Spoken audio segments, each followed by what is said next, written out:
जय शिव शंभो। आज हम प्रभु श्री हनुमान जी की कृपा प्राप्ति के लिए किए जाने वाले हनुमान चालीसा के पाठ के विषय को समझने का प्रयत्न करेंगे। हम ये जानने का प्रयत्न करेंगे कि हनुमान चालीसा का पाठ किस प्रकार से किया जाना चाहिए कि हमको प्रभु श्री हनुमान जी की पूर्ण कृपा प्राप्त हो सके। जनसाधारण रूप से हम जब हनुमान चालीसा का पाठ करते हैं तो हम प्रभु श्री हनुमान जी की उस कृपा प्राप्ति के पात्र नहीं बन पाते जिसकी हम आकांक्षा या कामना रखते हैं। जनसाधारण रूप से हम हनुमान चालीसा का पाठ जिस प्रकार से करते हैं, हजारों बारंबार उस प्रकार से हनुमान चालीसा का पाठ करने पर प्रभु श्री हनुमान जी की कृपा हमें प्राप्त नहीं हो पाती। इसके लिए एक विशेष प्रक्रिया है। जिस रूप में जिस प्रकार से हमको हनुमान चालीसा का पाठ करना चाहिए वो हमारे लिए समझना अत्यंत आवश्यक है।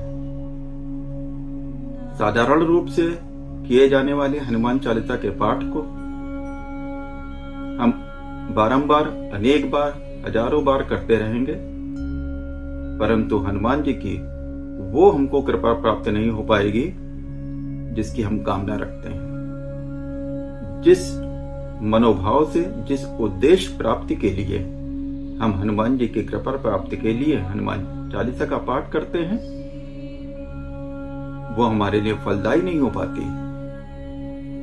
मैं आपको वीडियो के माध्यम से हनुमान चालीसा का किस प्रकार से पाठ करना चाहिए उसका विवरण आपके समक्ष प्रस्तुत करने का प्रयास कर रहा हूं। इस महत्वपूर्ण जानकारी को जानने, समझने और प्रभु श्री हनुमान जी की पूर्ण कृपा प्राप्ति के लिए आप हमारे चैनल को सब्सक्राइब और अधिक से अधिक शेयर करें, जिससे और अधिक से अधिक लोग इस लाभ से वंचित न रह पाएं। सर्वप्रथम हमको यह जानना अति आवश्यक है कि बचपन में प्रभु श्री हनुमान जी की नटखट लीलाओं की वजह से ऋषि मुनियों ने उनको श्राप दिया था कि वो अपनी शक्तियों को भूल जाएं, परंतु आग्रह करने पर ऋषि मुनियों ने उनको उन श्राप से मुक्ति के लिए जो भी उनकी शक्ति का आवाहन करेगा, उनकी शक्ति का एहसास कराएगा प्रभु श्री हनुमान जी को, तो वो अपनी पूर्ण शक्ति से जागृत हो उनको संपूर्ण आशीर्वाद और कृपा प्रदान करने की सामर्थ्य पा पाएंगे। सर्वप्रथम हनुमान चालीसा का पाठ करने से पूर्व एक साधारण आसन पे विराजमान हो। जहां पे भी आपने मंदिर बनाया हो, हनुमान जी की मूर्ति रखी हो, उसके समक्ष साधारण रूप से अपने आसन को में बैठें। यथा अनुसार दीपक और सुगंधित धूप को जलाएं। वैसे तो विशेषता अगर चंदन या गुलाब के महक वाले धूप को अगर जलाते हैं तो ये शुभ है, वरना किसी भी धूप को, सुगंधित धूप को जलाएं और शांत चित्त होकर के सर्वप्रथम उनके इष्ट प्रभु श्री राम जी का ध्यान करें। कुछ पलों के लिए ध्यान करें। प्रभु श्री राम का ध्यान करने के पश्चात हनुमान जी की शक्तियों को जागृत करने के लिए इस श्लोक का पाठ करें। अतुलित बलधामम हैम शैलावदेहम धनुर्वन कृशानुम ज्ञानिनाम ग्रगण्यम सकल गुण निधानम वानराणाम धीशम रघुपति प्रिय भक्तम वातिजातम नमामि। इस श्लोक का पाठ करने पर हनुमान जी को अपनी शक्तियां पुनः ध्यान आ जाती हैं, जागृत हो जाती हैं। तत्पश्चात आप उनके चरणों में अपने को समर्पित करते हुए इस श्लोक का पाठ करें। मनोजवं मारुतुल्य वेगम जितेन्द्रियं बुद्धिमतां वरिष्ठं भातात्मजं वानरयूथमुख्यं श्री राम दूतम शरणं प्रपद्ये। इस तरीके से इस श्लोक का पाठ करते हुए अपने मन को उनके चरणों में समर्पित करें।